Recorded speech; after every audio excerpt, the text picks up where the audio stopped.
बहुत ही ज्यादा पाकिस्तान के खिलाफ जहर उगलते हुए देखा है। और ऐसा रगेद रगेद के मारेगा ना, ऐसा दौड़ा दौड़ा के पीटेगा भारत कि सबको ऐसा लगेगा कि सुअर की खाल की जैकेट पहना दी भारत ने। कोई नहीं बोल रहा, बट ये बंदा जिस दिन आसिम मुनीर पकड़ में आ गया, इंडियन फोर्सेस को मैं कहता हूं कि उसके गर्दन में ना कुत्ते का पट्टा डालना। यार ये बंदा कौन है? तो मैंने कुछ रिसर्च की। कोई पोस्ट नहीं, इसका कोई आर्टिकल नहीं है, ना इसका आर्टिकल कभी होगा। है कि इनके हाथ जहां तक पहुंचे हैं वहां तक तो अभी तक किसी के नहीं पहुंच पाए। ये जो तरह तरह की बातें करता है बगैरत आदमी। कारगिल देख के इन्होंने, मुझे लगता है कि इन्होंने बोला ओहो अच्छा भाई, नहीं भाई माफ कर दो मुझे, तुम 4 साल में रिटायर होके और तुम्हारे बकवास तुम्हारी सुन लो, तुम्हारी टके की औकात नहीं है। इसको अपनों ने मुंह नहीं लगाया। तो वो एक नंबर का भगौड़ा आदमी है। ऐसे लोगों को भगौड़ा कहा जाता है।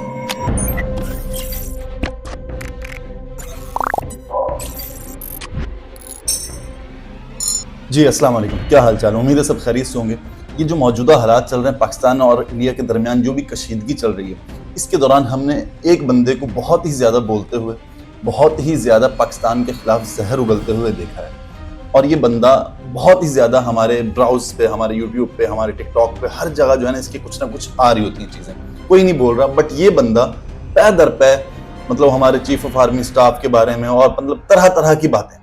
तो मुझे हुआ कि यार ये बंदा कौन है, जरा इसके बारे में कुछ जाना जाए, कुछ समझा जाए। तो मैंने कुछ रिसर्च की, मैंने कुछ इसके बारे में जाना, मैंने कुछ पढ़ा, क्योंकि मेरी वीडियो पे कुछ लोगों ने कमेंट्स करके बताया कि भाई इस पे इस तरह के इल्जामात हैं, इस तरह के इल्जामात हैं। और मुझे तो पहले तो ये डाउट था कि ये मेजर है भी या नहीं है।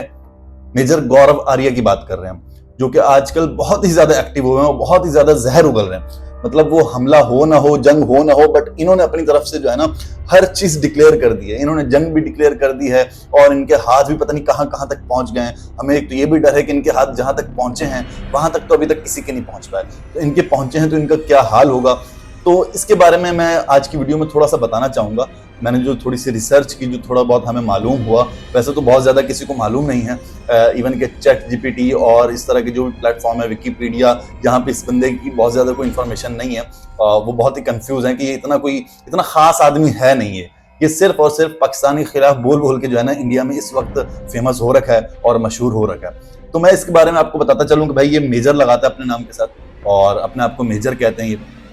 हालांकि मैं ये सोचता था जब इसकी मैंने वीडियो पहली दफ़ा देखी या नज़र आया जब कि मेजर, तो इतना यंग सा मेजर, तो मुझे लगा कि यार रिटायर होने के बाद तो काफ़ी एजिड हो जाता होगा मेजर, या ये मेजर है रिटायर हुआ।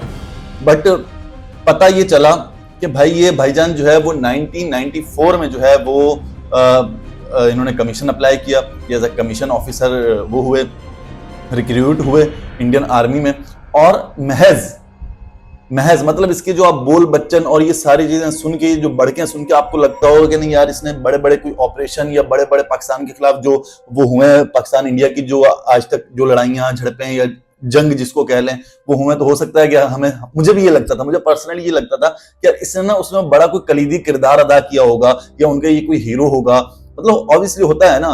अब देखिए, हम तो अपने मुल्क की तरफ से हम तो अपने हीरोज को देखते हैं, बट अगर आप न्यूट्रल ग्राउंड पे देखेंगे यार उनकी तरफ से जो हीरो हैं वो भी तो है ना, हम इस पे डिनाई नहीं करते। तो मुझे लगा कि शायद इसने भी कारगिल में या सियाचिन में या कहीं होगा कोई नाम इसका, या कोई अचीवमेंट होगी, कोई उसका क्या कहते हैं सीवी पे कुछ लगा हुआ होगा कि यार इस वॉर में मैंने ये कारनामा सर अंजाम दिया था। तो पता ये चला कि ये इसकी सिर्फ गिदड़ भक्कियां हैं। ये जो तरह तरह की बातें करता है बगैरत आदमी, मतलब मुझे तो बोलते हुए भी शर्म आती है ऐसा लफ्ज, लेकिन ये जिस कॉन्फिडेंस के साथ ये बोलता है बगैरत कौम और ये और वो, तो तुम हो क्या? तुम हो किस खेत की मूली? भाई 1994 में ये रिक्रूट हुए और 99 में ये रिटायर भी हो गए। कारगिल में भी, कारगिल देख के इन्होंने, मुझे लगता है कि इन्होंने बोला ओहो अच्छा भाई, नहीं भाई माफ कर दो मुझे, मैं ये सब नहीं कर सकता, ये मेरे बस का नहीं है, मैं सिर्फ बोल बच्चन कर सकता हूं। तो वो उसके बाद फिर 99 में जो कि अब विकिपीडिया और जो भी जहां से भी मैंने थोड़ी बहुत रिसर्च की, चैट जीपीटी से भी मैंने पूछ लिया, मैंने कहा भाई इसको क्या हुआ था जरा बता दे हमें। तो चैट जीपीटी ने कहा कि यार ये जो है ना बर्फ के नीचे दब गया था। अब चैट जीपीटी भी ये नहीं बता रहा सही से कि कौन सी बर्फ थी, किसी बर्फ वाले फट्टे के नीचे आ गया था ये क्या हो गया था इसको। तो उसने कहा कि भाई इसके पसलियों में कोई मसला हो गया था, इसको कोई दिक्कत हो गई थी, तो मेडिकली ये जो है ना अनफिट हो गया था और ये रिटायर, इसने 99 में रिटायरमेंट ले ली। ये इसका बैकग्राउंड है, ये इसका करियर है फौज में 4 साल। अबे 4 साल तो किसी उसमें जाते हैं ना तो ट्रेनिंग में लग जाते हैं, 4 साल में तो यही सब कुछ समझ में आता है बस। तुम 4 साल में रिटायर होके और तुम्हारे बकवास तुम्हारी सुन लो, तुम्हारी जो है ना वो बातें सुन लो, तुम आसिम मुनीर साहब और पता नहीं किस किस क्या क्या तुम बोल रहे हो, मैं उसको पकड़ लूंगा, मैं इसको पकड़ लूंगा। अबे तुम हो क्या भाई? तुम्हारी टके की औकात नहीं है। सिर्फ एक वही नैरेटिव जो इंडिया में बेचा जाता है वही बेच के जो है ना तुम पॉपुलर हुए जा रहे हो। इसके अलावा तुम्हारा घंटा कुछ नहीं है, कोई तुम्हारी अचीवमेंट नहीं। मैंने चैट जीपीटी से पूछा कि भाई इस बंदे की अचीवमेंट, तो 20 मिनट तक तो चैट जीपीटी सोचता रहा। चैट जीपीटी बोल रहा है मैं क्या बताऊं इसका, ये तो सिर्फ बोल बच्चन है। आखिरकार उसने लिख के, चैट जीपीटी ने लिखा कि भाई ऐसी तो कोई अचीवमेंट है नहीं इसकी, लेकिन उसने कुछ चीजें जो है ना, उसने पहले लंबा सा पैराग्राफ लिखा कि इसको ना वीर चक्र और जो भी इनके सारे तमगे हैं वो सारे लिखे हुए, तो भाई इसमें से कोई भी नहीं मिला इसको। वो सारे पहले लिखे हुए थे, मुझे लगा कि शायद चैट जीपीटी बताएगा कि ये वीर चक्र और ये सारे इसको मिले हुए हैं। वो सारे मैंने तमगे पढ़े और नीचे लिखा हुआ था इसमें से कुछ भी नहीं मिला इसको, ये सिर्फ बोल बच्चन है, ये सिर्फ बातें हैं इसकी। जो कि मुझे अंदाजा था जब मैं इसके वीडियोस वगैरह देख रहा था ना, इसके व्लॉग्स वगैरह जो भी हैं वो देख रहा था, तो जिस तरह की ये भाषा इस्तेमाल कर रहा था ना, और जिस तरह ये भभकियां मार रहा था, गिदड़ क्या बोलते उसको, गिदड़ भभकियां, और जिस तरह ये उतावला हो रहा था, उससे मुझे अंदाजा हो गया था कि इसने जिंदगी में उखाड़ा कुछ भी नहीं होगा, ये सिर्फ बोल बच्चन ही है। भाई ये हम सिविलियंस पे सूट करता है, बल्कि हम तो सिविलियंस को भी करते हुए शर्म आती है यार। मैंने किसी पाकिस्तान में से किसी जर्नलिस्ट को इवन कि या किसी आम यूट्यूबर को भी यार, मतलब हम जैसा बंदा भी, जिसको बहुत ज्यादा लोग जानते नहीं, हालांकि हम बोल सकते हैं, लेकिन हम जैसा बंदा भी ना किसी इतने बड़े ऑफिसर के बारे में ऐसी बात नहीं कर देता। यार ठीक है ना यार, हम अपने लेवल पे आके बात करें ना, तुम अपने लेवल पे आके बात करो, इसलिए भाई हम आ गए। हमने कहा कि भाई इसके लिए तो हम ही हैं, इसके लिए तो हम ही जवाब देंगे, इसके लिए जरूरत नहीं है कोई और जवाब दे। किसी ने दिया भी नहीं, किसी ने मुंह भी नहीं लगाया इसको अपनों ने मुंह नहीं लगाया। भगौड़ा साला दूसरों को बोलता है, बातें करता है, मतलब अबे तू एक नंबर का भगौड़ा आदमी है। ऐसे लोगों को भगौड़ा कहा जाता है, जो फौज से इतनी जल्दी भागते हैं ना, उनको भगौड़ा कहा जाता है। सारी दुनिया में जितने भी आर्मीज हैं, सब में जो भी इस तरह से भागता है उसको भगौड़ा ही कहा जाता है। और ये भगौड़ा आदमी है, इसकी बातों को बिल्कुल भी जरा सी, वैसे भी कोई सीरियस तो ले नहीं रहा, लेकिन ये अजीब एक स्टैंड अप कॉमेडियन बना हुआ है, अपना जो है ना मजाक बनवा रहा है और कुछ भी नहीं है। लेकिन इंडिया वालों को भी ये समझने की जरूरत है कि ऐसे लोगों की बातों में ना आए, ऐसे लोगों की बातों को दिल पे ना ले। ये सिर्फ अपना नैरेटिव ही, अपनी दुकान चला रहे हैं, वो अपना यूट्यूब चैनल चला रहे हैं यार। वो सिंपल, उसने फौज छोड़ी इसलिए थी कि यार उसमें मुश्किल है, देखो लड़ाई झगड़ा होता है और ये सब कुछ होता है, वो मैं कर नहीं सकता हूँ, पैसे थोड़े कम होते हैं। उसके बाद ये मीडिया में आ गए, इन्होंने बोला ये काम अच्छा है भैया, और ऊपर से फिर मोदी साहब आ गए 2016 में। 2016 से मोदी साहब आए हैं, तो उसके बाद से जो ये नैरेटिव बिल्ड किया है मोदी साहब ने, हर साल वो एक जो है वो ऐसा कोई कारनामा करवा देते हैं और डाल देते हैं कि भाई मुसलमान हैं, ये पाकिस्तानी हैं, और हिंदुओं को बोलते हैं कि भाई तुम लोग तो जो हो ना वो खतरे में हो और तुम लोगों को बचाऊंगा मैं। मोदी साहब ने सिंपल एक माइंडसेट बनाने का वो कोशिश जारी किया और कुछ लोगों का बन भी गया है। उन्होंने सिंपल बोला कि भाई हिंदुओं तुम लोग हो हमेशा से खतरे में और तुम लोगों को बचाऊंगा मैं बचाऊंगा तुम लोगों को इन मुसलमानों से।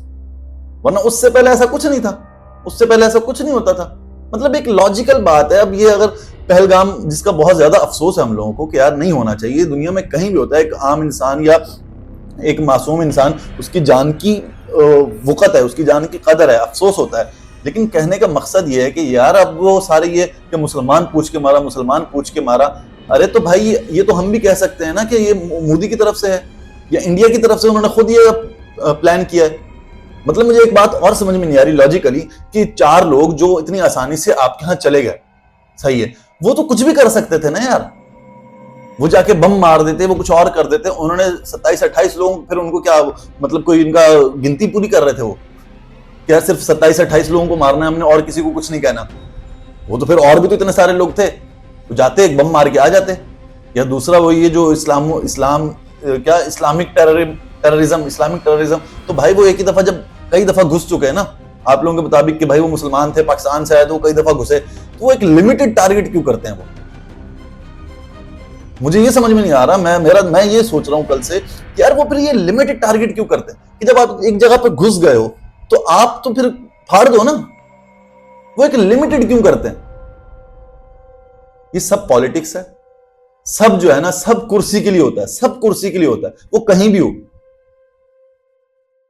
भी हो, सिर्फ ताकत के लिए होता है। तो ऐसे लोगों की जो है ना वो बातें सिर्फ बातें ही हैं, और इन लोगों की बकवासियात में आने का बिल्कुल भी कोई जवाज नहीं है, और ना ही आए। और एक दूसरे से जो है ना वो आपस में मत लड़ो यार, आपस में मत लड़ो।